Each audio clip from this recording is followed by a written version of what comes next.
नमस्ते प्यारे दोस्तों, आप सब कैसे हैं? दिल से स्वागत है आप सभी का आपके अपने चैनल नॉवल बॉय डॉन पर। अगर आप पहली बार हमारे साथ जुड़े हैं तो हाथ जोड़कर विनती है कि चैनल को सब्सक्राइब जरूर करें और छोटी सी घंटी दबा दें ताकि हमारी हर नई कहानी सबसे पहले आप तक पहुंचे। आपका प्यार और साथ ही इस चैनल की सबसे बड़ी ताकत है। तो आइए बिना किसी देरी के चलें उस जादुई दुनिया की ओर जहां हर शब्द में रोमांच है और हर मोड़ पर एक नई कहानी आपका इंतजार कर रही है।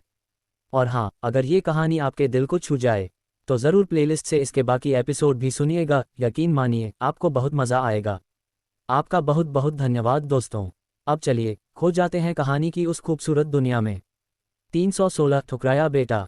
शौर्य से मिलने के लिए सम्राट मधुवर्मन, सम्राज्ञी शकुंतला और राजकुमारी त्रिशा आए हुए थे, पर शौर्य ने उन्हें भगाने के लिए और विवाह तोड़ने के लिए उनके मुंह पर खैनी की धूल उड़ा दी और मौके का फायदा उठाकर शौर्य ने अपनी तरफ से विवाह प्रस्ताव खारिज कर दिया। जैसे ही वह वहां से भागना चाहता था उसे महसूस हुआ कि किसी ने उसकी कमर को जकड़ लिया है। जब शौर्य ने पीछे मुड़कर देखा उसकी सांस उसके गले में अटक गई, क्योंकि उसे पकड़ने वाली कोई और नहीं गुरु गागी थी। हमारी बात खत्म नहीं हुई है शौर्य, तो यहाँ से भागने की सोचना भी मत। अब चुपचाप हमारे सामने यहाँ खड़े रहो और आगे की बात पूरी होने दो। इतना कहकर गागी ने शौर्य को अपने बगल में खड़ा किया और सम्राट से बोली, इसकी नादानी के लिए मैं आपसे माफ़ी मांगती हूँ। इसमें अभी भी थोड़ा बचपना बाकी है तो उसने ऐसा कर दिया। इस पूरी घटना से राजा को असल में गुस्सा होना चाहिए था, मगर वो अचानक हंसने लगा। उसकी हंसी वहां गूंज गई। मधुवर्मन ने हंसते हुए कहा, शौर्य तुम काफी चालाक और धूर्त हो। एक समय के लिए मैं भी फंस गया था। भाई मानना पड़ेगा तुम्हें, तुमने खुद को पागल साबित करने के लिए अच्छी चाल चली पर तुम इसमें असफल हो गए। फिर भी मैं तुम्हें ये कहना चाहूंगा कि गुरु गागी ही क्या, यहाँ तक कि मैं खुद भी इस विवाह को टाल नहीं सकता। इसका अधिकार सिर्फ ऊपर के लोगों के हाथ में है। ये सुनकर शौर्य के माथे की नसें उभर आई। उसे अब बहुत ज्यादा गुस्सा आने लगा था। उसके जीवन से संबंधित फैसले कोई और नहीं ले सकता। अगर किसी ने ऐसा करने की कोशिश की तो शौर्य उसकी ऐसी हालत कर देगा कि वो कभी अपना मुंह नहीं दिखा पाएगा। शौर्य के शरीर से उसकी भैरो आभा बाहर निकलने लगी। उसने सदी हुई आवाज में सम्राट की ओर देखकर कहा, मेरे जीवन का फैसला किसी और को करने का कोई अधिकार नहीं। अगर मैंने ये कह दिया कि ये विवाह नहीं हो सकता, मतलब नहीं हो सकता। मैंने अपनी पत्नी पहले ही चुन ली है और मैं एक पत्नीव्रता आदमी हूं, तो इस गलत फहमी में बिल्कुल मत रहना कि आप मुझसे आपके मन में जो आए वो करवा सकते हैं। शौर्य ने अपनी बात सम्राट के आंखों में देखकर कही थी। सम्राट जो खुद एक स्वर्ग स्तर का योद्धा था, जिसके इशारों पर पूरे ऋतु नाचते थे, उस सम्राट मधुवर्मन को भी अचानक अपने सीने में डर महसूस होने लगा। सम्राट ने एक गहरी सांस ली, फिर उसने भी अपनी हैसियत दिखाते हुए कहा, शौर्य मैं मानता हूं कि तुमने अपने लिए पत्नी का चुनाव खुद ही कर लिया है, पर हम बड़ों ने भी कुछ ना कुछ सोचकर ही तुम्हारा विवाह तय किया होगा। अच्छा, तो उस वक्त आप कहाँ थे सम्राट, जब मुझे और मेरी माँ को खत्म करने के लिए अग्निकुल, अखंडित आश्रम और चौहान परिवार षड्यंत्र पर षड्यंत्र रच रहे थे? तब आपको नहीं लगा कि आपका होने वाला जमाई उनके हाथों मारा जाएगा और उसकी रक्षा आपको करनी चाहिए? शौर्य का ये तीखा सवाल सुनकर सम्राट थोड़ा सहम गया, क्योंकि उसे भी अच्छे से पता था कि उसने भी शौर्य और उसके माँ के साथ बीते सालों में कोई भी संबंध नहीं रखा था। सम्राट की बोलती बंद हो गई है, ये देखकर शौर्य ने गागी की ओर देखा जो चुपचाप उसे ही आंखें फाड़कर देख रही थी।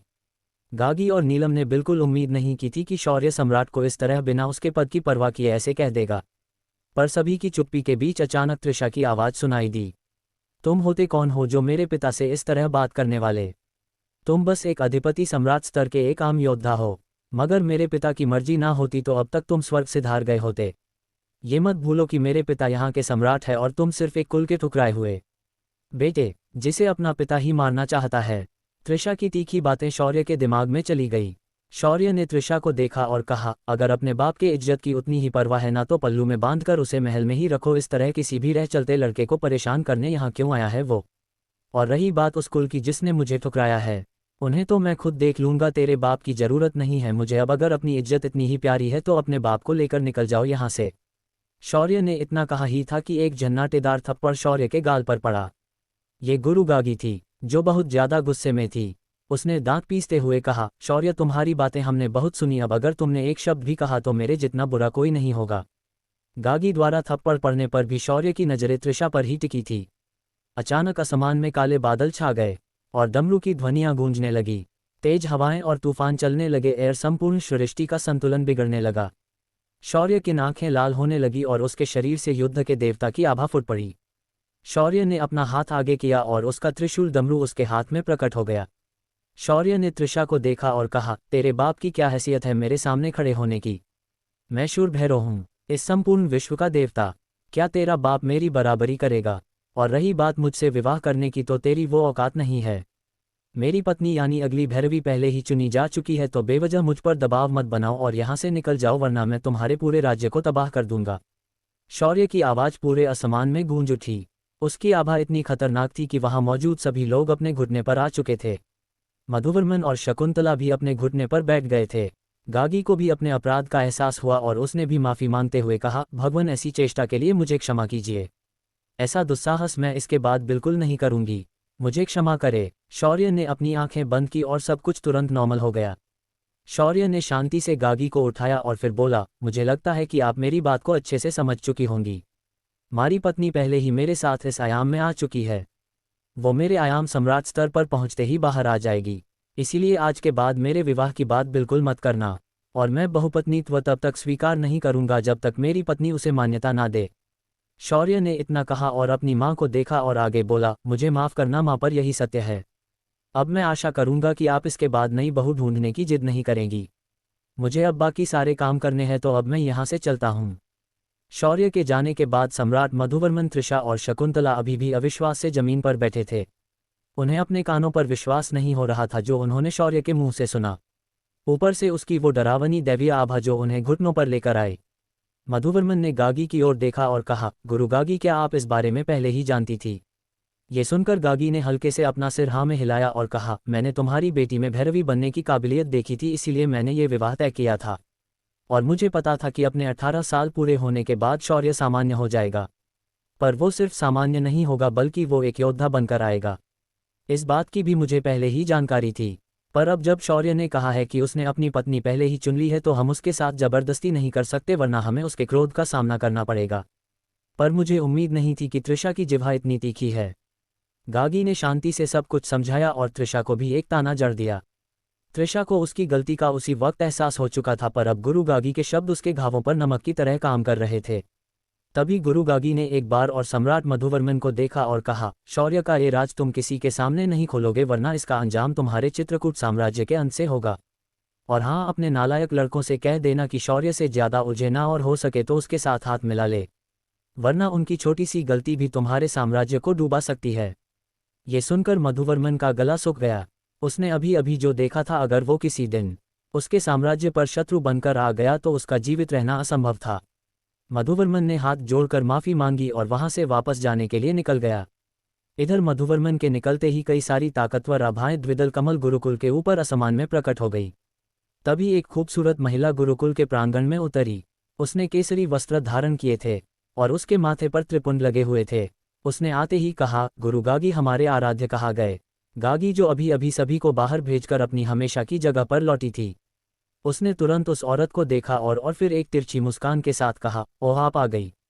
मुझे लगा ही था जब उसने अपनी आभा को मुक्त किया था तो आप जरूर आएंगी। पर आपके आराध्य आपके आने से पहले ही अपने बाकी के काम करने के लिए निकल गए। क्या करे, ये आपकी गलती है। आपको और थोड़ा ज्यादा तेज होना चाहिए था।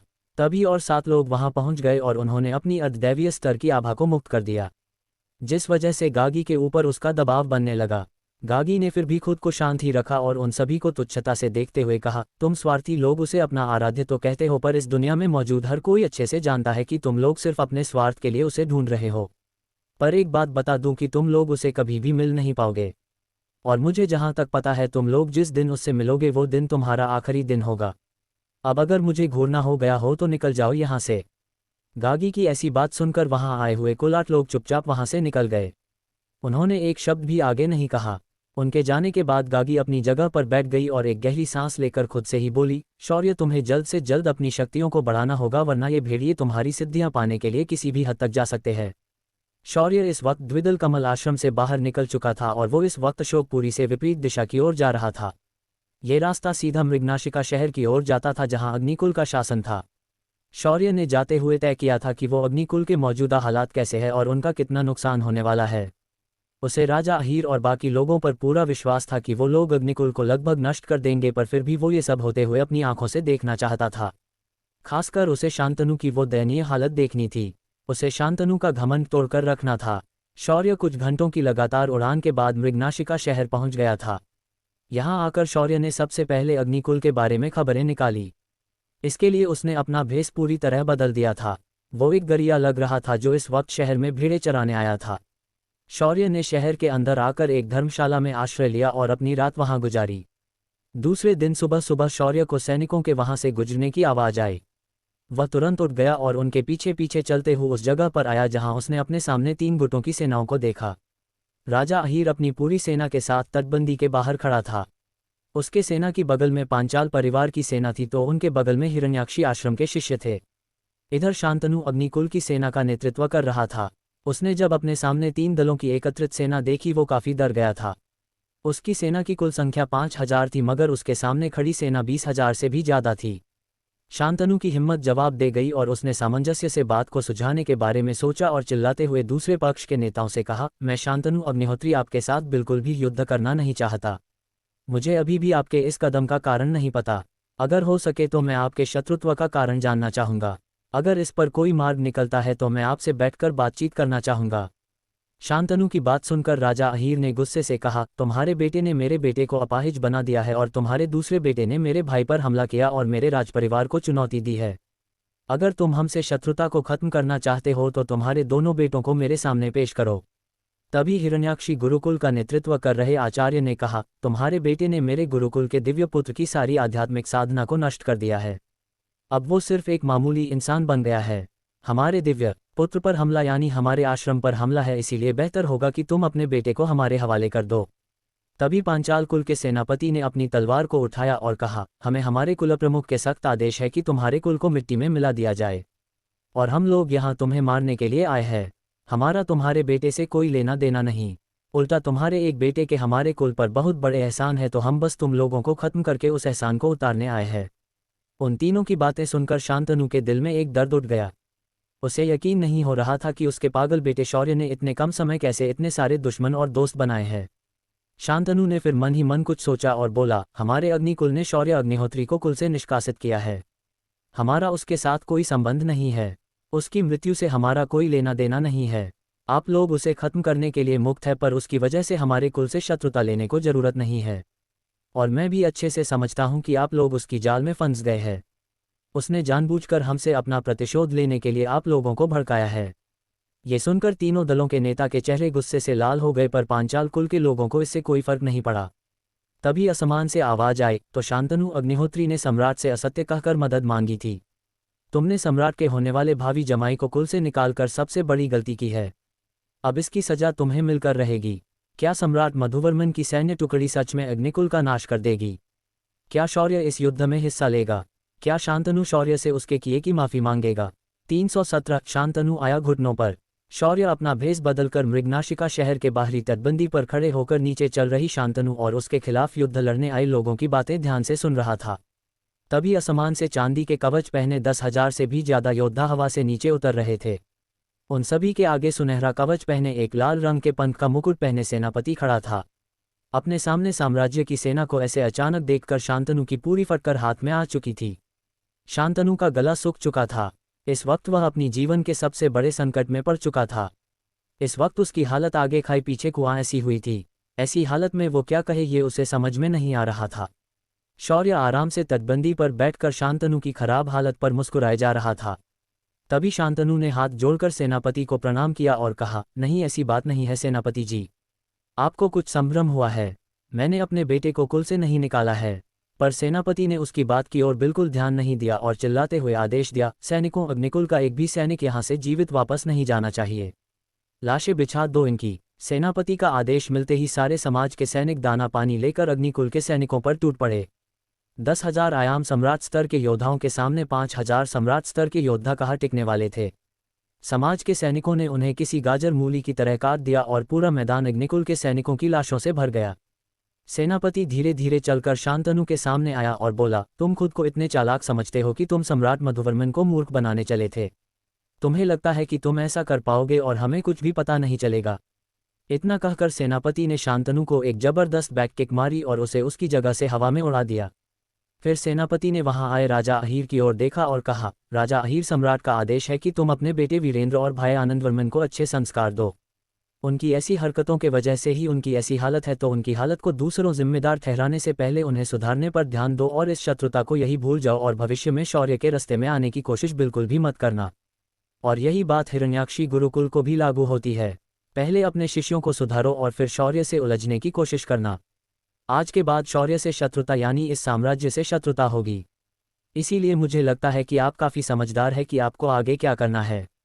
सेनापति ने फिर अपनी कमर से एक सुनहरे कपड़े में लिपटा शाही आदेश निकाला और पांचाल परिवार की ओर बढ़ाते हुए कहा, सम्राट के आदेशानुसार पंचाल परिवार ने शौर्य के साथ खड़े होकर सही काम किया है, इसीलिए उन्हें साम्राज्य की 2 आध्यात्मिक पत्थरों की खदानें उपहार के रूप में दी जाती है।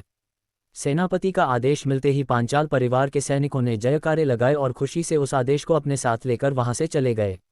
राजा अहीर और हिरण्याक्षी आश्रम के लोग भी उनके पीछे चुपचाप चले गए। उन सभी सेनाओं के जाने के बाद सेनापति ने दर्द में कराह रहे शांतनु को बालों से पकड़कर उठाया और उसे और थोड़ा मारना चाहता था, पर तभी उसे अपने कंधे पर किसी का हाथ महसूस हुआ। जब उसने शौर्य को अपने पीछे खड़ा देखा, सेनापति को अचानक महसूस हुआ कि उसे शौर्य की आभा बिल्कुल भी महसूस नहीं हुई। ऐसे लगा जैसे शौर्य वहां हवा से अचानक प्रकट हो गया हो। शौर्य को अपने सामने देखते ही सेनापति ने खुद को शांतनु को और ज्यादा मारने से रोक दिया और बगल में हट गया। शौर्य धीरे धीरे अपने पिता शांतनु के सामने बैठ गया। इस वक्त शौर्य के चेहरे पर एक मासूम मुस्कुराहट थी, पर जो लोग इस शौर्य को अच्छे से जानते थे वो लोग इस मुस्कान को ऐसी मुस्कान मानते थे जो बड़े ही खतरनाक घटना के से पहले आती है। शौर्य को अपने सामने देखकर शांतनु की आंखें चौड़ी हो गई, पर शौर्य ने उसके चेहरे के भावों की बिल्कुल भी परवाह ना करते हुए कहा, प्रणिपात पिताश्री। अपने इस नालायक, बेवकूफ़, पागल, दिमाग से कमज़ोर बेटे का प्रणाम स्वीकार करे। वैसे आपको मेरी वजह से इतनी मार खाकर और हजारों सैनिकों को गंवाकर कैसे लग रहा है? शौर्य ये सब कुछ किसी कट्टर मीडिया रिपोर्टर की तरह बात किए जा रहा था। शौर्य ने आगे पूछा, वैसे अपने बेटे के चाल से मिली हार को देखकर आपको कैसे लग रहा है? क्या आपकी इच्छा चुल्लू भर पानी में डूबकर मरने की तो जरूर ही हो रही होगी। शौर्य के ऐसे सवाल सुनकर शांतनु के दिल में दर्द उठा, पर तभी शौर्य ने कहा, मैंने सुना है कि तेरा बेटा अब अपाहिज बन चुका है। तू आज तक जिसके दम पर उड़ता था, तो क्या हुआ इस बार तेरा वो अखंडित आश्रम तेरी मदद के लिए नहीं आया? क्या वो लोग डर गए मुझसे और खुद को तुरंत तुम लोगों से दूर कर लिया? फिर शौर्य ने शांतनु को उठाकर उसके पैरों पर खड़ा किया और कहा, तुझे ये बात समझनी चाहिए कि तू मुझे मारने में सफल हो चुका था, पर तुमने कभी ये नहीं सोचा अखंडित आश्रम तुम्हारे हाथों हम माँ बेटे को क्यों मरवाना चाहता था। आह, मैं तो भूल गया कि तू अकल का अंधा और दिमाग से पैदल है, तू इतना क्यों सोचेगा? शौर्य की बात सुनकर शांतनु की आंखें लाल हो गई। उसने गुस्से से शौर्य से कहा, नालायक लड़के, अपने बाप से इस तरह बात करते हुए तुझे शर्म लज्जा नहीं है? शौर्य ने उसकी बात सुनकर शौर्य ने तपाक से कहा, नहीं, क्योंकि मुझे मेरी माँ ने अकेले पाला है। वो क्या है ना, मेरा नपुंसक बाप मेरे बचपन में ही मेरे लिए मर गया था। तुझे कोई कष्ट है मेरे ऐसा कहने से? शांतनु जो अभी अभी जैसे तैसे करके खड़ा हुआ था, उसे लगा अभी वो जमीन पर गिर जाएगा। शौर्य ने उस नाखून बराबर भी इज्जत नहीं दी। तभी आगे जो शौर्य ने कहा उसे सुनकर शांतनु के हाथ पैर ठंडे पड़ गए। अब जब मैंने तुम्हें सम्राट के सैनिकों से बचाया है तो एक काम कर, वापस घर जा और घर के अंदर के सभी लोगों को तू अपने हाथ से खत्म कर। अगर ऐसा करने में तू सफल नहीं हुआ तो मैं तुम्हें खुद मार दूंगा। देख, तेरे पास 2 विकल्प, एक तो मेरे हाथों मुखाग्नि ले या फिर मेरे हाथों मृत्यु को ले। ये सुनकर संतान ने दांत पीसते हुए कहा, शौर्य तुम इंसान नहीं हो। भला कोई अपने ही परिवार को क्यों मारेगा, और तुम्हें भी शर्म आनी चाहिए जो तुम अपने परिवार को मारने की कोशिश कर रहे हो। क्या बात कर रहे हो शांतनु अग्निहोत्री? मैं तुम्हारे परिवार का हिस्सा हूं, पर फिर तुम लोगों ने मुझे मारने की इतनी साजिशें क्यों रची थी? ये सुनकर शांतनु का मुंह बंद हो गया। उसके पास कोई भी जवाब नहीं था। तभी शौर्य ने सेनापति को देख और कहा, अग्निकुल के सभी बूढ़ों और माध्यम आयु के लोगों को खत्म कर दो। सिर्फ जवान बच्चे और छोटे बच्चों को छोड़ देना। साथ ही ये कहकर मारना कि ये सब शांतनु ने करवाया है। तब तक मैं थोड़ा और मेरे इस बाप से बात करके आता हूँ। शौर्य का आदेश मिलते ही सेनापति ने अपने सैनिकों को साथ लिया और 10,000 सैन्य टुकड़ी के साथ अग्निकुल के महल की ओर निकल गया। उन्हें जाते हुए देखकर शांतनु का दिल बैठ गया था, पर वो कुछ भी नहीं कर पा रहा था। तभी शौर्य ने शांतनु के कामदेव हाथ रखा और कहा, तुझे पता है अखंडित आश्रम मुझे क्यों मारना चाहता था? शौर्य का सवाल सुनकर शांतनु ने एक बार अपने घर की दिशा में देखा और शौर्य से कहा, जहां तक मुझे शक है कि इसका तुम्हारी सौतेली माँ के ससुराल से संबंध है। उनका परिवार वायुकुल का मांडलिक है, इसीलिए कहा जा सकता है वायुकुल ने जानबूझकर हमें कमजोरी करने के लिए तुम्हें मारने के लिए मुझे कहा हो। ये सुनकर शौर्य ने एक झन्नाटेदार थप्पड़ अपने बाप के कान के नीचे लगाया और बोला, तू पागल है? तुझे पता है तेरी बीवी बार बार अपने बेटे से मिलने के बहाने बार आश्रम क्यों जाती है? शौर्य का सवाल सुनकर शांतनु सोच के पड़ गया, पर उसे और भी संभ्रम में ना डालते हुए शौर्य ने उसे कहा, तेरी बीवी का आश्रम प्रमुख से अनैतिक संबंध है। अब अपनी माशुका अगर उससे ये कहे कि शौर्य और उसके माँ को रास्ते से हटाओ तो वो तो वैसा करेगा ही ना। ये सुनकर शांतनु के पैरों तले जमीन खिसक गई। तभी शौर्य ने आगे कहा, अगर तुझे मेरी बात पर यकीन नहीं है तो मेरे साथ चल और इसकी पुष्टि अपनी आंखों से कर। जब तू युद्ध कर रहा था तो वो लोग बिल्कुल भी तेरी मदद के लिए नहीं आए, पर जब तेरी बीवी की जान खतरे में होगी वो देख कैसे आते हैं। इधर सेनापति ने अग्निकुल के महल में घुसते ही अपनी नज़र में आ रहे सभी बड़े और बुजुर्गों को मारना शुरू किया। उसने किसी के भी उम्र का लिहाज नहीं किया। कुछ ही देर में घर के अंदर लाशें फैल गई थी। तभी शांतनु की दूसरी पत्नी आंशिका ने तुरंत हाथ में एक छोटा पटाखा पकड़ा और आसमान की ओर फोड़ दिया। पटाखे की आवाज हुई और एक रोशनी निकली। कुछ ही देर में वहां अखंडित आश्रम का प्रमुख और उसके कुछ हजार शिष्य वहां आ गए। पर जब उसने वहां सम्राट की सेना और सेनापति को वहां देखा, उसे समझने में देर नहीं लगी कि वो इस लड़ाई को जीत नहीं सकता। पर फिर भी उसने अंशिका को बचाने के लिए उसके सामने जाकर खड़ा हो गया और बोला, रुक जाए सेनापति, आप इस कुल की कुलवधू को हाथ मत लगाए। ये सुनकर सेनापति ने अचंभे से कहा, यह बड़ी अजीब बात है आश्रम प्रमुख, आप खुद जब इनका पति युद्ध में हार रहा था तब नहीं आए, पर उसकी बीवी को कैसे बचाने आ गए। ये सुनकर आश्रम प्रमुख की आंखें झुक गई, पर उसने कुछ नहीं कहा। तभी वहीं से कुछ दूरी पर एक घर की छत पर खड़े होकर शांतनु ये सब देख रहा था। तभी शौर्य ने उनके रिश्ते को उजागर करने के लिए शौर्य ने अंशिका की ओर गोली उछाल दी। वह गोली आंशिक के पास गई और हवा में एक अदृश्य धुएं में बदल गई। अगले ही पल अंशिका ने एक बार आश्रम प्रमुख की ओर देखा और फिर सेनापति को देखा। तभी सेनापति ने आश्रम प्रमुख को नजरअंदाज करते हुए अंशिका को ये जोरदार लात मारी और उसे दूर उड़ा दिया। ये देखकर अंशिका ने एक और बार गुस्से में आश्रम प्रमुख को देखा और उसने पाया कि आश्रम प्रमुख अपना सिर झुकाए वहीं खड़ा था। अंशिका को ये देखकर बहुत ज्यादा गुस्सा आ गया और उसने चिल्लाते हुए कहा, देवेंद्र, मैंने तुमसे ये उम्मीद नहीं की थी। तुम मेरे साथ ऐसे होते हुए कैसे देख सकते हो। मैंने तुम्हारा बच्चा इस अग्निकुल में लाया और तुम्हारे लिए मैंने उस आदमी से विवाह किया और तुम हो कि तुम्हारे बेटे के हाथ पैर टूटने पर एक बार उसे देखने भी नहीं आए, और आज मेरी तुम्हारी सबसे प्रिय प्रेमिका की आज जान जाने वाली है और तुम वहां बुत बनकर खड़े हो। शर्म आनी चाहिए तुम्हें देवेंद्र, तुम जैसा स्वार्थी इंसान मैंने कभी नहीं देखा। तभी वहां शौर्य की जोरदार हंसी गूंजी और उसने अपने बगल में सिर झुकाए खड़े शांतनु के कंधे पर हाथ मारा और बोला, हा हा हा, क्या जीवन है तेरा शांतनु, जिसे तू अपना खून समझकर इतने दिनों से पाल रहा था वो तो किसी और का बच्चा निकला। ऊपर से तेरी दूसरी बीवी किसी और की प्रेमिका निकली। इसी पत्नी के चक्कर में तुमने मेरी माँ को ठुकरा दिया था। अरे रे, तेरी तो जिंदगी बर्बाद हो गई शांतनु, तू है तेरे जीवन पर। तभी शौर्य ने आश्रम प्रमुख की ओर देखा और बोला, आश्रम प्रमुख देवेंद्र, मैंने और मेरी माँ ने तुम्हारा कुछ नहीं बिगाड़ा था, पर तुमने हमारे हत्या की साजिश रची। इसकी सजा मैं तुम्हें आज खुद दूंगा। सेनापति, उस औरत को सबसे दर्दनाक मौत दो और उस अपाहिज को बाहर लेकर आओ। सेनापति ने अपने सैनिकों को इशारा किया। सैनिक अंदर गए और उन्होंने अपाहिज मयंक को घसीटते हुए बाहर लाया। वही सेनापति ने जमीन पर हाथ रखा और काले रंग का तरल उसके हाथ से निकला और अंशिका की तरफ चला गया। अगले ही पल वह काला तरल किसी सांप की तरह अंशिका की चारों तरफ घिर गया। अगले ही पल उस काले तरल से कुछ नुकीले कांटे निकले और वो आंशिक के शरीर में धंस गए।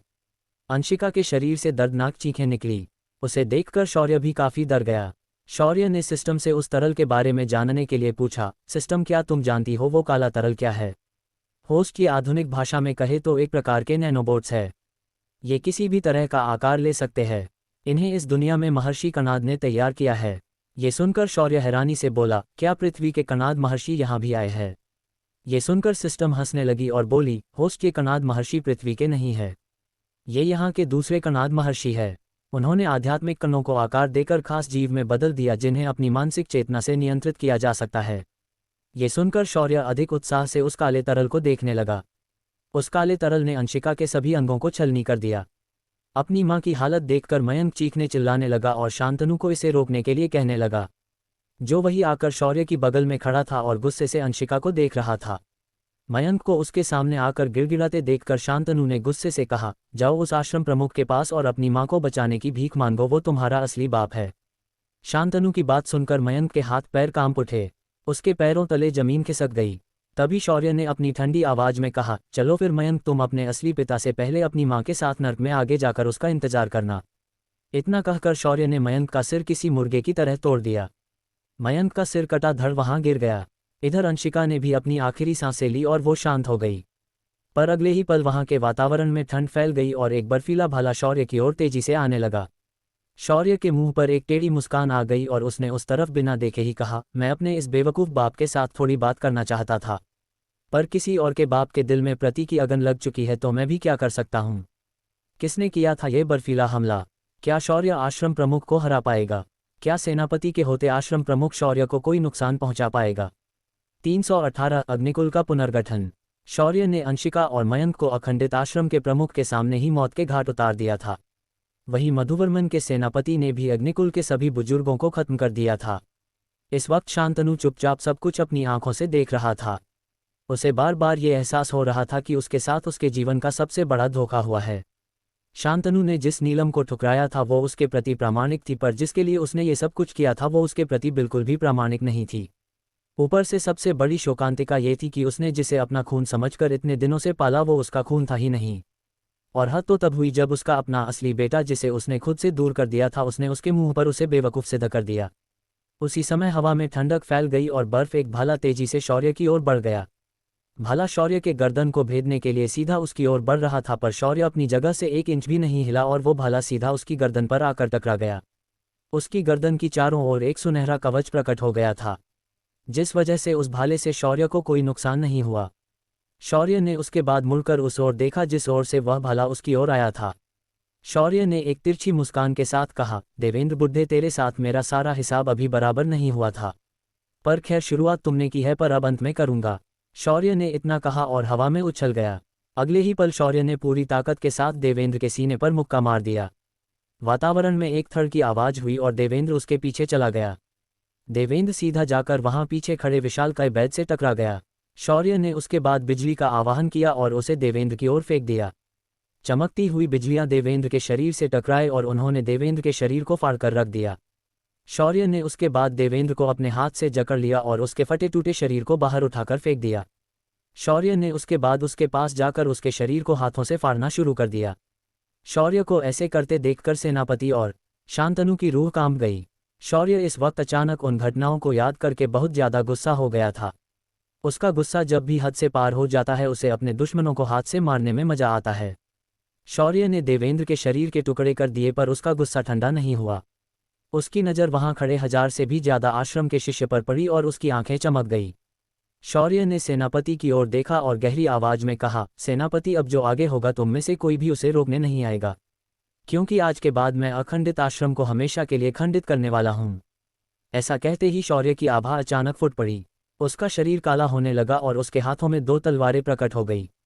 शौर्य के माथे पर चमकता हुआ त्रिपुंड उभर आया और उसने एक जोरदार दहाड़ लगाई। तुम आश्रम वालों को ये लगता है कि तुम कुछ भी कर सकते हो? तुम्हें लगता है कि तुम किसी के भी जीवन का फैसला करने के लायक हो? आज मैं तुम्हें इस बात का एहसास दिलाऊंगा कि जब तुम्हारे जीवन का फैसला किसी और द्वारा किया जाता है तो कैसे लगता है। नमः पार्वती पते, हर हर महादेव। उसके साथ ही हाथों में 2 तलवारें लिए शौर्य आश्रम के शिष्यों के झुंड में घुस गया। शौर्य को उन पर चाल करते देखकर शिष्यों ने भी अपनी शक्तियों का आवाहन किया और शौर्य पर हमला करने आगे आ गए, पर जैसे ही शौर्य उनके झुंड में घुस गया उनके सारे दांव धरे के धरे रह गए और वहां सिर्फ लोगों की चीखें गूंजने लगी थी। शौर्य ने अपनी तलवार अभाओं को मुक्त कर दिया था, जिस वजह से उनकी हत्यारन ऊर्जा वहां मौजूद सभी लोगों के दिल में डर के मारे कंपन पैदा कर रही थी, और इसी डर के चलते उनकी सोचने की क्षमता को काफी ज्यादा क्षति पहुंची थी और उसका फायदा शौर्य ने उठाया और उन्हें उसने गाजर मूलियों की तरह काट कर रख दिया। पलक झपकते ही वहां सिर्फ 1000 शिष्यों के लाशों का ढेर लग चुका था और उस ढेर के ऊपर शौर्य हाथों में तलवार लिए खड़ा था। शौर्य के इस रूप को देखकर सेनापत और उसके सेना के सभी सैनिक अपने घुटनों पर बैठकर हाथ जोड़ने लगे। शांतनु, जिसने शौर्य का ये रौद्र रूप देखा, वो इतने गहरे सदमे में चला गया था कि उसे खुद को कुछ समझ नहीं आ रहा था। आसपास के लोगों ने भी अग्निहोत्रियों के घर में जो हो रहा था अपनी खुली आंखों से देखा था। तभी शौर्य ने सेनापति को ऐसे देख जैसे वो अपने किसी दास को देख रहा हो। शौर्य ने आदेश दिया, सेनापति, मुझे आज के बाद इस आश्रम का नाम नहीं सुनना है, फिर उसके लिए तुम्हें जो मन में आए वो करो। इतना कहकर शौर्य उस ढेर से नीचे उतर गया। उसने शांतनु के पास आकर खुद को शांति से खड़ा किया और ठंडी आवाज में कहा, तो शांतनु अग्निहोत्री, अग्निकुल के होने वाले प्रमुख, जो सभी को ऐसी नजरों से देखते हैं जैसे वो उसके सामने कीड़े मकोड़े हो, जिसने एक वैश्या के बहकावे में आकर अपनी पत्नी और अपने अपाहिज बच्चे को घर से निकाल दिया, बिना इस बात की परवाह किए कि वो लोग अपना जीवन यापन कैसे करेंगे। पर हद तो तब हुई जब तुमने आदेश देकर हम दोनों माँ बेटे को मारने के लिए अपने ही ससुराल पर दबाव बनाया, और जब वो ससुराल उन्हें मारने में असफल हुआ तो तुमने अपने बेटे, जो तुम्हारा कभी था ही नहीं, उसे मारने के लिए भी दिया। अब इतने सारे अपराध करने के बाद एक योद्धा होने के नाते मैंने तुम्हें कब का टुकड़ों में काट कर फेंक दिया होता। पर क्या करे, तुम रिश्ते से मेरे बाप जो हो। पर कोई बात नहीं, आज मैं तुम्हारे सामने तुम्हारे कुल के लोगों को तड़पा तड़पा कर मारूंगा और तुम कुछ भी नहीं कर पाओगे। शौर्य ने एक ही सांस में शांतनु को उसके गलत कर्म गिना दिए। शांतनु, जिसके सामने उसके परिवार के सभी बुजुर्गों की लाशें गिरी थी, वो अब घर के अंदर की ओर देख रहा था। तभी उसकी नज़रों के सामने उसके पिता और उसके भाइयों को सैनिकों ने घसीटते हुए लाया। शौर्य के दादा और शांतनु के पिता सुजान अग्निहोत्री थरथराते हुए वहां एक बगल में खड़ा हो गया था। उसकी हालत किसी बलि के बकरे की तरह थी, जिसे पता था कि उसकी बलि अब किसी भी वक्त चढ़ सकती है। तभी शौर्य उछलते हुए अपने दादा सुजान के सामने गया और हंसते हुए किसी पागल की तरह नाचते हुए बोला, दादाजी मैं आ गया आपकी मारने, मतलब आपके कुल की वोट लगाने। मुझे शाबाशी नहीं दोगे, मेरा कुतूहल नहीं करोगे, आपको अच्छा नहीं लगा कि मैं जीवित हूँ। दादाजी आप मुझ पर गुस्सा मत होइए, मैं आपके पैरों में अपनी जान दे दूंगा। अगर चाहे तो ये तलवार लेकर आप मुझे मार सकते हैं।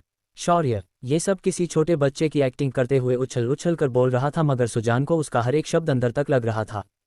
तभी अचानक शौर्य एकदम गंभीर हो गया और उसने एक खींचकर थप्पड़ अपने दादाजी को लगा दिया। सुजान सीधा जमीन पर लेट गया। सुजान का सिर इस थप्पड़ से चकराने लगा था। तभी शौर्य ने ठंडी आवाज में कहा, क्यों बे बुड्ढे, तुझे मेरे मुंह से ऐसा कि कुछ सुनना चाहता था ना। तेरा एक पैर शमशान में है और सपने कुल की बर्बादी की देखता है। अगर तुमने अपने बेटे को उस वक्त रोका होता तो आज ये नौबत नहीं आती। शौर्य ने उसके बाद अपने गुस्से को नियंत्रित किया और शांतनु के बाकी भाइयों को देखा, फिर सेनापति से आदेश देते हुए कहा, इन सभी लोगों की साधना नष्ट कर दो। और हाँ, शांतनु की भी सारी साधना नष्ट कर दो। उसे बड़ा ही घमंड है ना, इतनी सी साधना प्राप्त करके खुद को कहीं का राजा समझता है। शांतनु और अग्निकुल के लोगों ने ये सुना तो उनकी आत्मा अंदर तक हिल गई। शौर्य के इस आदेश का मतलब है कि अग्निकुल के सभी मुख्य पुरुष आज के बाद एक अपाहिज बनकर रहेंगे। इसका मतलब अग्निकुल अब अपनी सारी ताकत गंवा देगा। वही अग्निकुल की अंदर हो रही घटनाओं पर नजर रखे हुए बाकी परिवार खुश हो गए। पर तभी उनकी खुशी पर शौर्य के अगले शब्दों ने पानी फेर दिया। आज के बाद अग्निकुल की कमान मैं अपने हाथों में लेता हूं। अगर आज के बाद अग्निकुल का कोई सदस्य अपने गुरूर और घमंड में कोई गलत काम करता है तो उसे मैं खुद अपने हाथों से मौत के घाट उतार दूंगा, पर अगर कोई जानबूझकर अग्निकुल को उकसाता है तो मैं उसके आखिरी वंश को भी नहीं छोड़ूंगा। शौर्य ने यह सिर्फ उन लोगों के लिए कहा था जो लोग छुपकर उनकी बातें सुन रहे थे।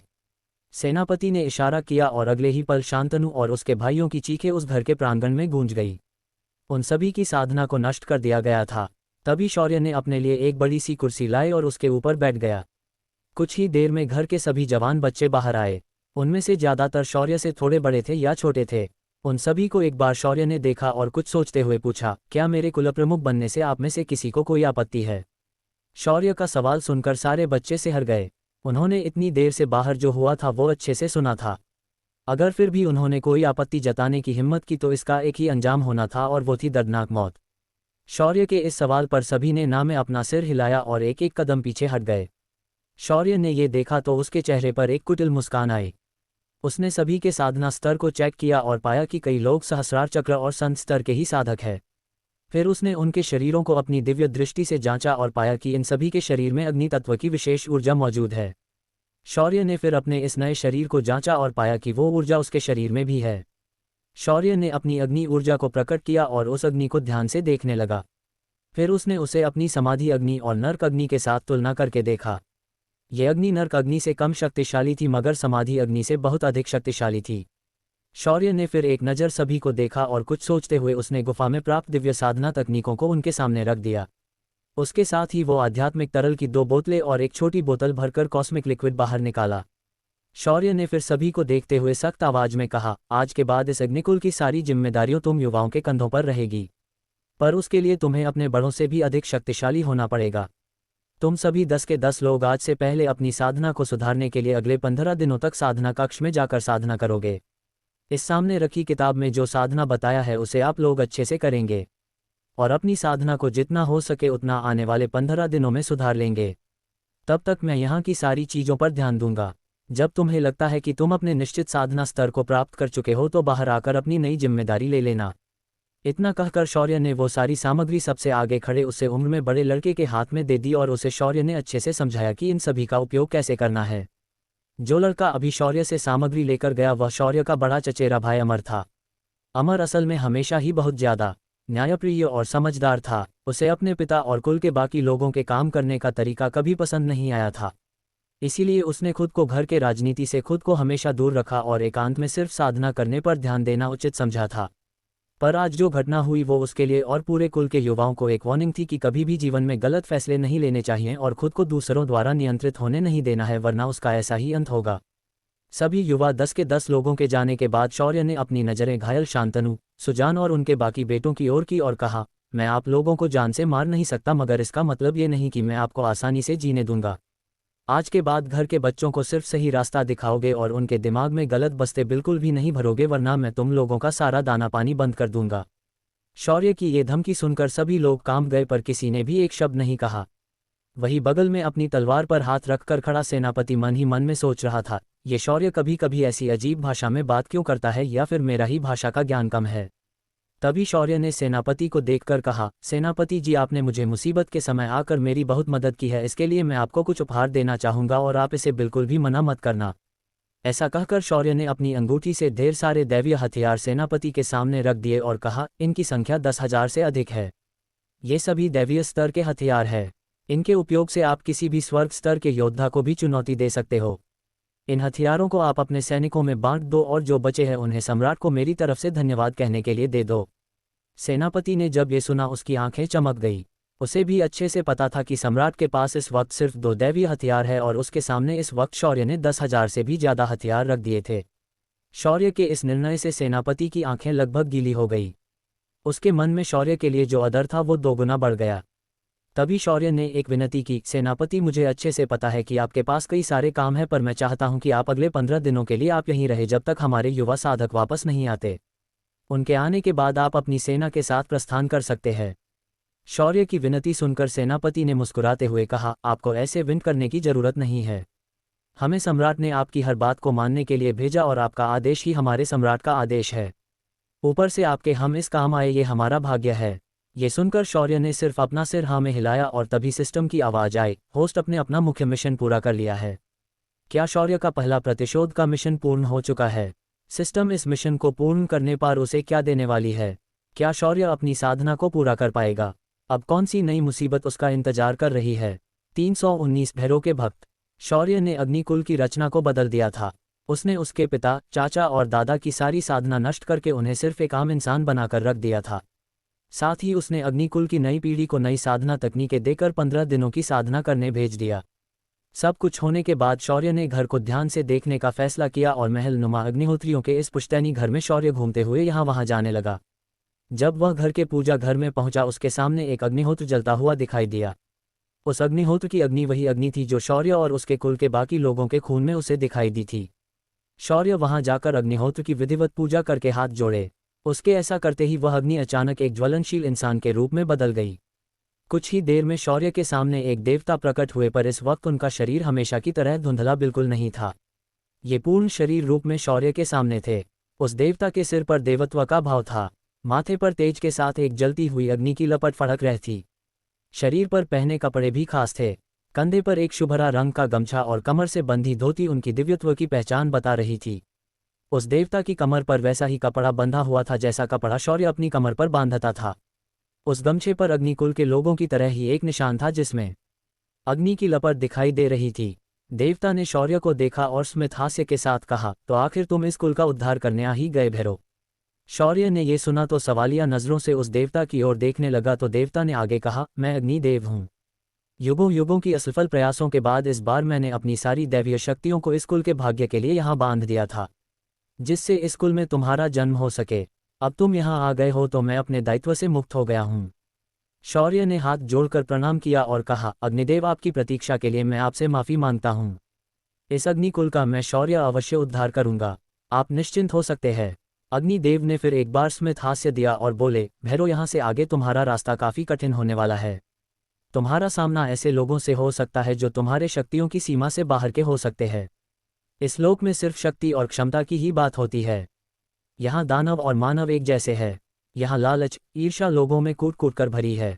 स्वार्थ यहाँ सर्वतोपरि है। ऐसी दुनिया में तुम्हें खुद को साबित करना होगा और जल्द से जल्द शक्ति के उस स्तर को पार करना होगा जो इन जैसे लोगों को अपने सामने झुका सके।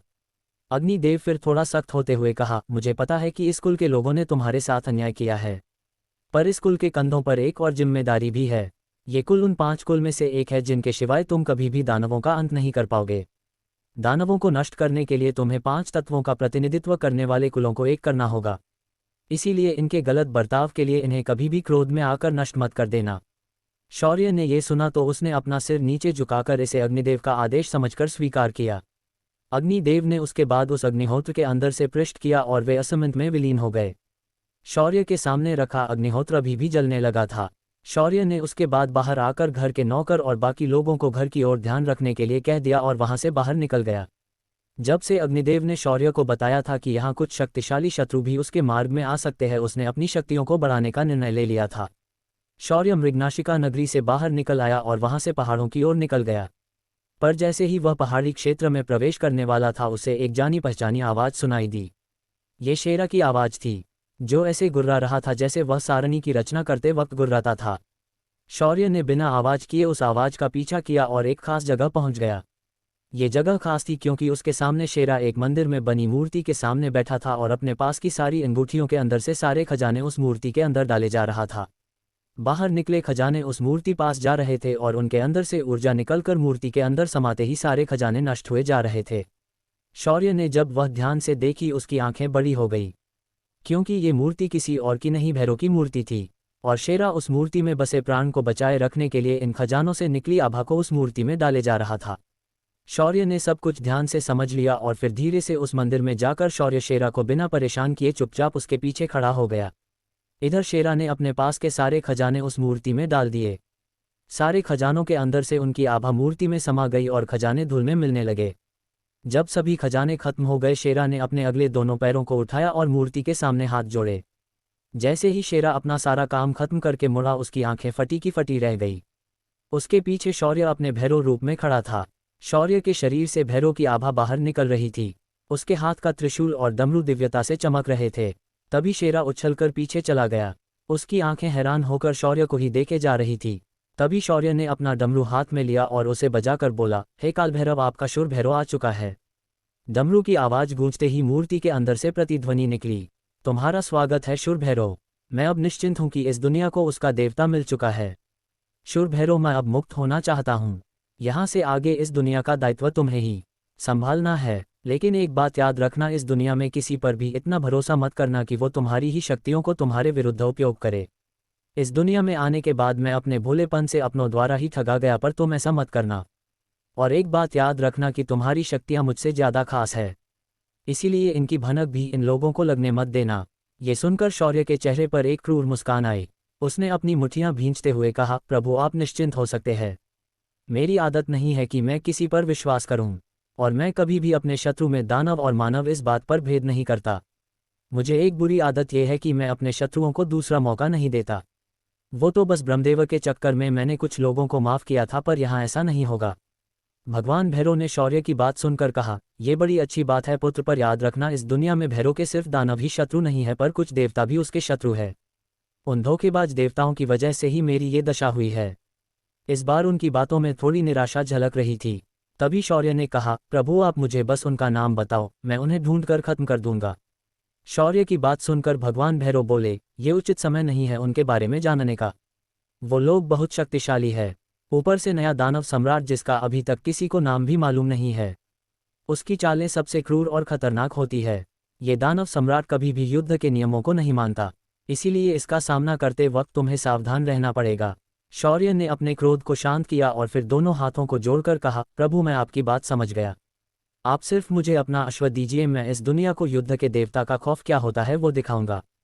तभी भगवान भैरव ने प्रसन्न होकर शौर्य से कहा, तथास्तु पुत्र, मेरा आशीर्वाद सदा तुम्हारे साथ रहेगा। तुम हमेशा अपने कार्य में सफल रहोगे। इतना कहकर मूर्ति के अंदर बसी भगवान भैरव की आभा धीरे धीरे कम होने लगी। तभी शेरा ने भौंकना शुरू किया तो अचानक भगवान भैरव ने शौर्य से जाते जाते हुए कहा, पुत्र शौर्य, ये मेरा सबसे प्रिय मित्र और साथी श्वान महाराज है। यहाँ से आगे इनकी जिम्मेदारी मैं तुम्हें देकर जा राजा हूँ। शौर्य ने ये सुना तो तपाक से कहा, प्रभु ये तो एक चोर है। पर अब तक भगवान भैरव की आभा पूरी तरह से गायब हो चुकी थी। शौर्य ने यह महसूस किया और अपना माथा पीट लिया। फिर उसने अपनी भौहें सिकुड़ी और शेरा को देखकर कहा, तो तुम पूर्व भैरव के वहाँ श्वान महाराज हो। वैसे तुम मेरे साथ रह सकते हो, पर आज के बाद तुम चोरी करना छोड़ दोगे। शौर्य की बात सुनकर शेरा ने गुस्से अपने दांत दिखाए और फिर वहां फैले दिए के काजल को पंजे पर लगाकर जमीन पर लिखा, मैं कोई चोर नहीं हूं और मैं एक पौराणिक दिव्य जानवर हूं। अगली बार अगर तुमने मुझे छोड़ कहा तो मैं तुम्हें ऐसी जगह काटूंगा कि तुम्हारा बैठना मुश्किल हो जाएगा। ये पढ़कर शौर्य की आंखें फड़क उठी और उसने भी गुस्से से कहा, अगर तुम चोर नहीं हो तो अच्छी बात है, पर आज के बाद तुम मेरे साथी होगे। उसके लिए अपना मुंह खोलो। शेरा ने ये सुना तो उसने शौर्य को सवालिया नजरों से देखना शुरू किया, पर तभी उसकी आंखें चमक उठी क्योंकि उसने देखा कि शौर्य के उंगली पर उसका सुनहरा रक्त दिखाई दे रहा था। शेरा ने लपक कर उस बंद को चाट लिया और उसके शरीर की बंधी शक्तियां मुक्त हो गई। शेरा के काले बाल लंबे होने लगे, साथ ही उसके दांत और बाकी अंग भी बड़े होने लगे। उसकी ऊंचाई लगभग किसी वयस्क शेर जितनी हो गई और उसकी शक्तियां का स्तर आयाम सम्राट जितना हो गया। ये देखकर शौर्य की आंख फड़कने लगी। शौर्य ने मन ही मन कहा, मेरा खून पीकर ये जानवर मुझसे भी ज्यादा शक्तिशाली हो रहे हैं। लगता है मुझे अपनी साधना को तुरंत बढ़ाना पड़ेगा। ऐसा सोचते हुए शौर्य ने शेरा की ओर देखा जो अभी काफी बड़ा दिखाई दे रहा था। शौर्य ने उससे पूछा, क्या तुम्हें यहाँ किसी ऐसे स्थान के बारे में पता है जहाँ आध्यात्मिक ऊर्जा सर्वाधिक सघन होती है? ये सुनकर शेरा ने कुछ सोचते हुए कहा, हाँ वैसी जगह अपन को मालूम है। यहाँ कुछ दूर जाने के बाद 3 पहाड़ियों का संगम मिलेगा, विच वो जगह है। शेरा की बात सुनकर शौर्य ने उसे धन्यवाद दिया, पर अगले ही पल उसके चेहरे के भाव बदल गए।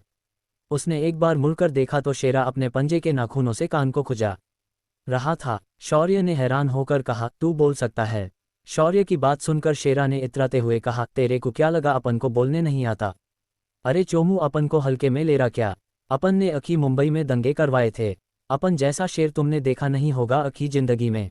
शेरा की टपोरी बोली सुनकर शौर्य को भारत के इतिहास का एक किस्सा याद आया और उसकी हंसी निकल गई। उसने हंसते हुए कहा, वाह चलो कोई तो मिला मुझे जो पृथ्वी की हवा खाकर इधर आया है। ठीक फिर शेरा भाई, अपन चलता है अपनी साधना करने, तुम जरा आसपास का ध्यान रखना।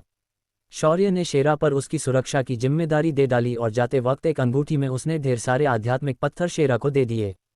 शेरा उन पत्तों को देखकर समझ गया कि उसे शौर्य की साधना होने तक सारणी की रचना करनी है। शेरा ने शौर्य जहां साधना के लिए बैठा था उसके एसपी के एरिया में सारे आध्यात्मिक पत्थर बिखेर दिए और हमेशा की तरह मंत्र बोलते हुए उसने सारणी की रचना कर डाली। इधर शौर्य को जल्द से जल्द अपने डायमेंशन को खोलना था क्योंकि उसे अच्छे से पता था कि अगर कोई शक्तिशाली शत्रु उसके सामने आ जाए तो उसका टिक पाना मुश्किल था। शौर्य ने साधना के लिए आध्यात्मिक तरल की 2 बोतलें निकाली और उन्हें एक ही झटके में पी लिया। उसके बाद उसने एक लाल रंग की गोली निकाली और अपने मुंह में डाल दी। ये गोली अवरोहन गोली थी जो साधना के अगले पड़ाव पर जाने के लिए बहुत ज्यादा उपयोगी थी। आध्यात्मिक तरल शरीर में आते ही सिस्टम ने अपना काम शुरू कर दिया और ऊर्जा प्रवेश को नियंत्रित करके उसे शरीर में बसे पंचतत्वों से बने हिरण्यगर्भ में ट्रांसफर करना शुरू कर दिया। कुछ ही समय में हिरण्यगर्भ में हलचल होने लगी और हिरण्यगर्भ लाल सूर्य की तरह चमकने लगा। धीरे धीरे वह घूमने लगा। उसकी रफ्तार धीमी गति से बढ़ने लगी थी। एक समय ऐसा आया कि उसकी रफ्तार से शौर्य के चेतना सागर में कॉस्मिक फ्लेयर्स तैयार होने लगी और ऊर्जा की लहरें हर तरफ उत्सर्जित होने लगी। सिस्टम ने अपनी पूरी ताकत लगाकर इस रफ्तार को नियंत्रित रखने का प्रयास किया। शौर्य ने भी अपनी चेतना को इस दौरान जितना हो सके उतना स्थिर बनाए रखा। कुछ देर तक ऐसी उथल पुथल के बाद गर्भ की रफ्तार कम होने लगी और वह ठंडा होने लगा। शौर्य ने देखा कि उसका ये गर्भ अब एक ग्रह का आकार लेने लगा था। जब वह आग का गोला पूरी तरह से ठंडा हो गया उसकी सतह पर शौर्य ने जमीन को देखा जो कुछ जगह दबी हुई थी तो कुछ जगह समतल थी और कुछ जगह उभरी हुई थी। तभी उसी सतह पर जल तत्व की ऊर्जा आवाहन हुआ और पूरा ग्रह पानी से ढकने लगा। कुछ देर बाद जल चक्र की निर्मिति हुई और बादल और वर्षा का चक्र शुरू हो गया। ये पवन तत्व की ऊर्जा से संभव हुआ था। कुछ देर बाद हरे रंग की ऊर्जा ग्रह के चारों ओर फैल गई और पेड़ पौधे वहां उगने लगे। इस दौरान शौर्य के चेतना सागर में चुपचाप बैठा विश्वतरु का पौधा सक्रिय हो गया और वह सीधा जाकर उस ग्रह पर रोपित हो गया। उस पौधे के ग्रह पर अपने आप को रोपित करते ही वहां एक और जीवन ऊर्जा की लहर दौड़ गई और वह ग्रह खुद एक स्थिर गति से घूमने लगा। शौर्य अपने सामने एक ग्रह के जन्म को अपनी आंखों से देख पा रहा था, पर उसके मन में कई सवाल अभी भी थे। ये उसकी कल्पना के परे घटित घटना थी। क्या सवाल उमड़ रहे हैं शौर्य के दिमाग में? क्या शौर्य की ये साधना बाकी लोगों से अलग है? क्या शौर्य साधना के अगले आयाम में पहुंच गया है? क्या शौर्य के चेतना सागर में निर्माण ग्रह सच में किसी के रहने के लायक भी है? 320 तलवार सिद्धि और परिवार से मिलन। शौर्य ने अपनी साधना को शुरू कर दिया था। उसने आयाम सम्राट के स्तर तक पहुंचने के लिए अपने शरीर के हिरण्यगर्भ की दिव्यात्मा को पंचतत्वों के एकत्रीकरण से एक ग्रह में बदल दिया था। साथ ही उस ग्रह के बनते ही शौर्य के चेतना आयाम में स्थित विश्वतरु भी उस ग्रह पर जाकर जुड़ गया, जिस वजह अकल्पनीय शक्तियों का शौर्य के शरीर में संचार हो गया। विश्वतरु के पौधे से शौर्य का पूरा अंतरंग बदल गया था। शौर्य के ग्रह पर जीवन उत्पत्ति होने लगी थी जिसे शौर्य महसूस कर पा रहा था। शौर्य के मन में अब सवाल उमड़ने लगे थे। उसकी साधना क्या बाकी आम साधकों से अलग है? क्या उसकी तरह हर आयाम सम्राट अपना ग्रह निर्माण कर सकता है? ऐसे कई सवाल उसके मन में उमड़ने लगे थे। ग्रह के निर्माण के बाद उसे संतुलित करके शौर्य ने अपनी साधना को समाप्त कर दिया। साधना समाप्त होते ही शौर्य ने अपनी आंखें धीरे से खोल दी। उसकी आंखें जब खुली तो एक अविश्वसनीय ऊर्जा तरंग आसपास बिखर गई और शेरा ने रची सारणी उस तरंग से टुकड़ों में बिखर गई। शौर्य धीरे से अपनी जगह पर खड़ा हुआ और तुरंत ही वहां की जमीन धंस गई। ये नज़ारा देखकर शौर्य हड़बड़ा गया और अगले ही पल उसने खुद को हवा में उठा लिया। तभी सिस्टम की आवाज़ आई, होस्ट अब से आपको अपने आप को हमेशा जमीन पर पूर्ण वजन के साथ नहीं उतरना है वरना आप इस ग्रह को नष्ट कर देंगे। आपके शरीर में इस वक्त एक असली ग्रह ने जन्म लिया है। अगर आपका ग्रह इस ग्रह से संपर्क में आया तो वो इस ग्रह पर किसी एस्टेरॉइड की तरह धमाका करेगा और आप और आपका ग्रह इस ग्रह के गुरुत्वाकर्षण की वजह से नष्ट हो जाओगे। ये सुनकर शौर्य के रोंगटे खड़े हो गए, पर तभी उसने अपने सवालों के जवाब जानना जरूरी समझा तो उसने पूछा, सिस्टम वैसे क्या हर आयाम सम्राट के शरीर में मेरी तरह ग्रह निर्माण होता है? ये सुनकर सिस्टम हंसने लगी और बोली, नहीं, ऐसा नहीं है। दरअसल ये सिर्फ आपके साथ ही हुआ है क्योंकि आपके शरीर में पंचतत्वों को समाहित करने की क्षमता थी, इसीलिए मैंने एक एक्सपेरिमेंट किया और पांचों ऊर्जाओं को आपके शरीर में एकत्रित कर दिया। मुझे भी विश्वास नहीं हो रहा कि हम सफल हो गए। ये सुनकर शौर्य लगभग चीखते हुए बोला, सिस्टम तुम मुझ पर एक्सपेरिमेंट कर रही थी? मैं कोई लैब का चूहा हूँ क्या? तुमने मुझे बिना बताए ऐसा क्यों किया? आजकल तुम अपनी मनमानी कुछ ज़्यादा ही किए जा रही हो। शौर्य की ऐसी हालत देखकर सिस्टम शांति से बोली, होस्ट मुझे तुम्हारी साधना को बढ़ाने और नियंत्रित वातावरण में तुम्हें मदद करने के लिए ही रखा है। मैं वैसे आपके जीवन के साथ ऐसी चेष्टा नहीं कर सकती। मैंने बस ये एक्सपेरिमेंट किया था, पर इस एक्सपेरिमेंट के सभी फैक्टर्स मेरे नियंत्रण में थे, तो आपको चिंता करने की कोई ज़रूरत नहीं थी। पर आपको भी उतनी ही शक्तिशाली शक्तियाँ भी आज प्राप्त हुई है। एक आम आयाम सम्राट किसी एक या ज़्यादा से ज़्यादा 3 तत्वों को संघनित कर सकता है और उसकी शक्तियाँ बहुत ही सीमित होती है, पर आपके साथ ऐसा नहीं है। आप अपने इस स्तर पर किसी भी क्षेत्रपाल महारथी को भी सीधा टक्कर दे सकते हो। ये सुनकर शौर्य को जो गुस्सा आया था वह शांत हो गया और उसने फिर अगला सवाल पूछा, सिस्टम क्या ये ग्रह मेरे आयाम की तरह है? होस्ट ये ग्रह जीव सृष्टि को सम्मिलित कर सकता है, पर इस वक्त आप उसे किसी के रहने लायक नहीं बना सकते क्योंकि अभी तक अपने ग्रह का केंद्र प्राप्त नहीं किया है। शौर्य ने जब ये सुना तो उसका मुंह बन गया। उसकी इच्छा थी कि वो इस ग्रह को भी अपने डायमेंशन की तरह लोगों को उसके अंदर रहने के लायक बनाए, पर सिस्टम ने उसकी उस आशा पर फिलहाल पानी फेर दिया था। फिर शौर्य ने कुछ याद करते हुए कहा, वैसे सिस्टम तुमने मुझे बताया कि मैंने अपना पहला मिशन पूर्ण किया है, तो क्या मैं उसका पुरस्कार देख सकता हूँ? ये सुनकर सिस्टम ने शौर्य के सामने एक गोल रक्त की तरह दिखने वाली गोली को प्रकट किया और आगे कहा, होस्ट आपके पहले मिशन को पूर्ण करने पर आपको ये तलवार नियम के अंश की गोली है। आज तक आपने सिर्फ अपनी तलवारों की आभा को उपयोग में लाकर उनका इस्तेमाल किया है, पर इस तलवार नियम के अंश को लेने से आप तलवार सिद्धि प्राप्त कर सकते हैं। तलवार सिद्धि प्राप्त करने पर आपकी तलवार आपके शरीर का हिस्सा बन जाएगी। इस तलवार सिद्धि से आपकी आभा भी किसी तलवार की तरह पैनी हो जाएगी। एक तलवार सिद्धि प्राप्त योद्धा बिना अपनी साधना के भी अपने अधिक शक्तिशाली योद्धाओं को हराने की क्षमता रखता है। सिस्टम की बात सुनकर शौर्य ने झट से उस गोली को हाथ में पकड़ा और अपनी अंगूठी में रख दिया। फिलहाल उसे तलवार सिद्धि प्राप्त करने की कोई जल्दी नहीं थी, वो इसे अगली बार जब वह साधना करने बैठेगा तब उपयोग करेगा। शौर्य ने फिर उस संगम की जगह से बाहर आकर शेरा को आवाज लगाई। शौर्य की आवाज सुनते ही शेरा बिजली की रफ्तार से वहां प्रकट हो गया। शौर्य ने शेरा को देखा, फिर हंसते हुए कहा, तो श्वान महाराज मुझे कितना समय हुआ यहाँ अंदर? अरे चोमू, तू जब से अंदर गया है ना तब से तेरे को लगभग 7 दिन हो गया है। अब अपन को लगता है कि तेरे को वापस चलना चाहिए। ये सुनकर शौर्य ने हाँ में अपना सिर हिलाया और मन में सोचा, इसका मतलब मेरे पास और 7 दिन है, फिर तो मैं डायमेंशन के अंदर जाकर बाकी लोगों को बाहर लेकर आ सकता हूँ। यही सोचकर शौर्य ने शेरा को देखा और कहा, शेरा अब प्रभु के आदेश के हिसाब से तुम आज से मेरे साथी हो, तो मैं तुम्हें भी अपने साथ ऐसी जगह लेकर जाना चाहूँगा जहाँ मेरे अनुमति के सिवाय कोई भी आ जा नहीं सकता। ऐसा कहकर शौर्य ने शेरा के पीठ पर हाथ रखा और उसके साथ गायब हो गया। जैसे ही शौर्य अपनी जगह से गायब हो गया, वहाँ 9 से 10 लोग प्रकट हो गए। उन सभी को लीड कर रहा आदमी गुस्से से बोला, ये क्या हो रहा है? हर वक्त हम लोग जब भी भैरव के पास पहुँचते हैं वो हमारे आने से पहले ही कैसे चला जाता है? तभी उनके साथ आए एक औरत ने आसपास की जगह का जायजा लिया और बोल, लगता है हमारे साथ किसी ने चेष्टा की है। यहाँ से कुछ दूरी पर जो मंदिर है उसके अंदर से भैरव की आभा निकल रही थी। लगता है भैरव की वो आभा उस मंदिर से संबंधित है। जब सभी ने ये सुना तो उन सभी का नेतृत्व करने वाला आदमी गुस्से से बोला, एक काम करते हैं, हम सभी अलग अलग होकर भैरव को ढूंढते हैं। जिसे भी भैरव मिलेंगे वो तुरंत आत्मा पत्थर से एक दूसरे से संपर्क करेंगे और हम तुरंत वहां पहुंच जाएंगे। इस तरह अगर हम भैरव को ढूंढेंगे तो हम कभी भी उसे मिल नहीं पाएंगे। अगर उसकी शक्तियां हमारे सीमा से बाहर चली गई तो हमारा जीवित रहना असंभव है। ये सुनकर सभी ने उसकी बात पर सहमति जताई और तुरंत अलग अलग दिशाओं में गायब हो गए। इधर शौर्य जैसे ही डायमेंशन के अंदर पहुंचा उसकी आंखें फटी की फटी रह गई। उसका डायमेंशन अब उसका डायमेंशन नहीं लग रहा था।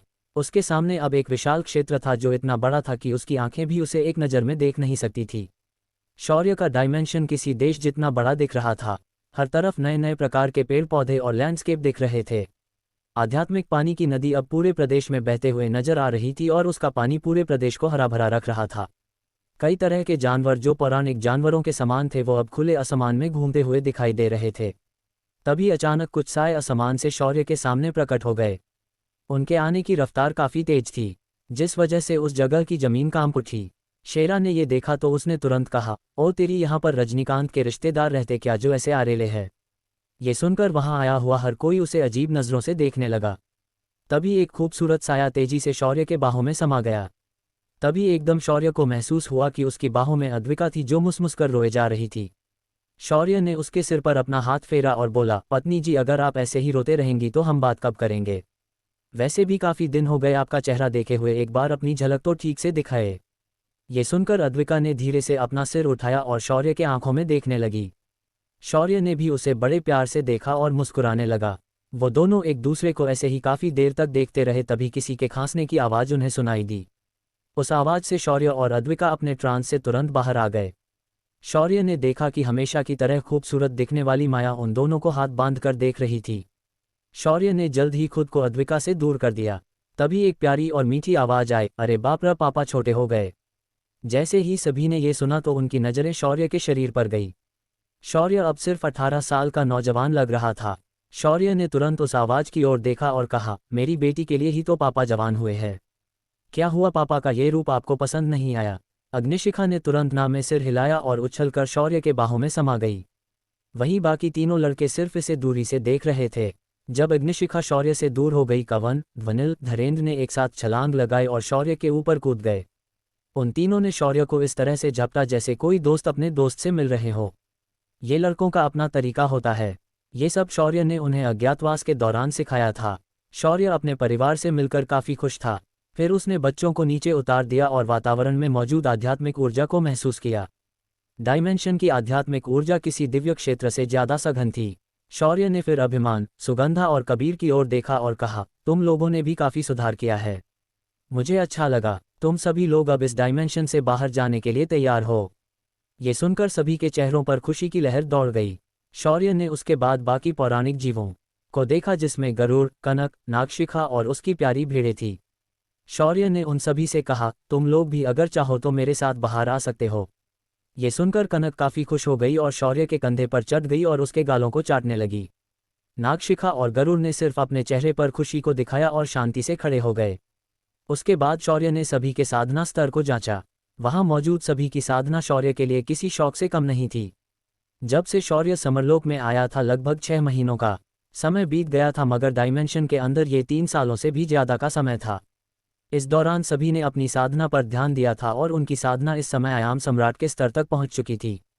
ऊपर से डायमेंशन के अंदर साधना करने के लिए लगने वाली सामग्री शौर्य के हर स्तर को पार करने के बाद अपने आप उपलब्ध हो रही थी। सभी के साधना को देखकर एक समय तो शौर्य को लगा कि वह भी डायमेंशन के अंदर ही रह जाता तो कितना अच्छा होता। तभी उसे याद आया कि उसका एक शरीर अभी भी डायमेंशन के अंदर ही है। शौर्य ने बिना वक्त गवाए सीधा अपने शरीर को देखने का निर्णय लिया। शौर्य का शरीर एक खास साधना चैम्बर में लाकर रखा गया था। अपने शरीर को देखकर शौर्य को पहले तो बहुत अजीब लगा। फिर उसने जाकर अपने शरीर को जैसे ही हल्का सा स्पर्श किया, उसका शरीर अचानक रोशनी के कणों में बिखर गया और सारे कण शौर्य के नए शरीर में बिजली की तेजी से समा गए। कुछ ही देर में शौर्य का नया शरीर और पुराना शरीर एक हो गए। शौर्य को फिर भी अपनी आंखों पर यकीन नहीं हो रहा था। तभी सिस्टम ने उसकी दुविधा को दूर करते हुए कहा, होस्ट, हर व्यक्ति से शरीर की एक निश्चित फ्रीक्वेंसी होती है। जब समान फ्रीक्वेंसी के शरीर एक दूसरे के संपर्क में आ जाते हैं तो दो बातें होती है, एक तो वो दोनों भी तबाह हो जाते हैं या फिर दोनों एक हो जाते हैं।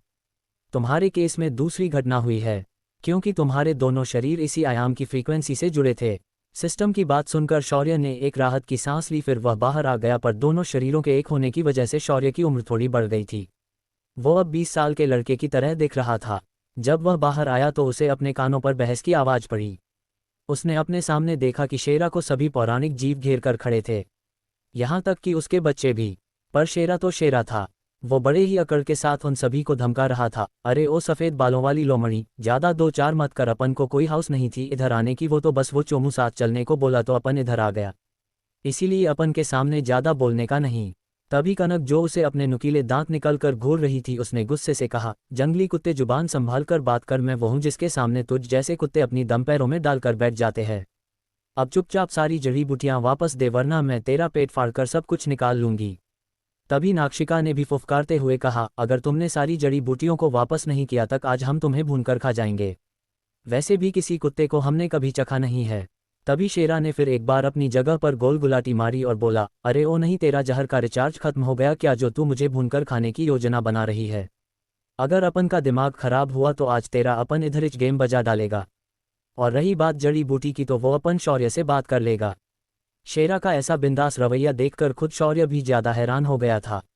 पर जल्द ही उसे समझ आया कि ये श्वान महाराज इतनी आराम से क्यों बात कर रहे थे, क्योंकि उसने इन सभी को बिना पता चले सारणी में लाकर खड़ा कर दिया था। शौर्य ने ये जब देखा तो उसने तुरंत सभी को शांत करते हुए कहा, सभी लोग शांत हो जाओ, शेरा भी तुम लोगों में से एक है। अगर उसने चुराया होगा तो ऐसे समझ लो कि बेचारा मजबूर है। ये सुनकर शेरा सहित अभी ने शौर्य की ओर ऐसे देखा जैसे वो लोग जानना चाहते हो कि ऐसा क्यों। क्या जवाब देगा शौर्य सभी को? क्या होगा सुगंधा का रिएक्शन जब उसे पता चलेगा कि शौर्य उसके कुल का ही हिस्सा है? क्या सम्राट अपने प्रतिशोध में कामयाब होगा? इन सभी सवालों के जवाब जानने के लिए बने रहिए मेरे साथ। तो दोस्तों, ये थी हमारी आज की कहानी। उम्मीद है आपको सुनकर मजा आया होगा। अगर कहानी अच्छी लगी हो तो एक प्यारा सा लाइक जरूर ठोक दीजिए और कमेंट में बताइए कि आपको सबसे ज़्यादा पसंद क्या आया। अगर आप ऐसे ही और धमाकेदार एपिसोड सुनना चाहते हैं तो चैनल नॉवल बॉय डॉन को सब्सक्राइब करना मत भूलिए और बेल आइकन भी दबा देना, ताकि अगली कहानी सीधे आपके पास पहुंचे बिना किसी देरी के। मिलते हैं अगले एपिसोड में, तब तक के लिए ख्याल रखिए और कहानी सुनते रहिए। जय हिंद, धन्यवाद।